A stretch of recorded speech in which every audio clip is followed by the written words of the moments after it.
जय जगन्नाथ। आज सकाळु सकाळु इच्छा है देसी अंडा खाइबा को मु सीधा जाइकी अंडा दीटा नहीं आसिकी सिझेदेली। तापर अंडा सिझीगला मु तरकारी करी खाई नी भोक बहुत जोर लगुला। मु पलैली पखाड़ खाइबा को खाई सारी मु जल्दी जाई तरकारी बनैली। लिची खाइब बोली बहुत व्यस्त हो जाउथला।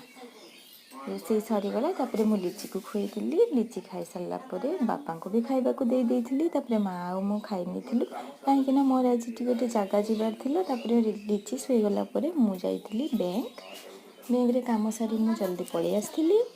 आसला बहुत दिन रू छातटा टे सफा करी बोली भाबुली समय मिलेनी। आज मुझे छात उपर सब झाड़ू मारिदेली सफा करदेली भल भाव। देखो लिची भी मत केमती हेल्प करुँची। मु पलि आसली तलू। बापा हाटरू आसी जाइए मुझे परिवार सबको रखीदेली। संध्या हो जाता। वीडियो भल लगे लाइक शेयर सब्सक्राइब करेंगे। जय जगन्नाथ।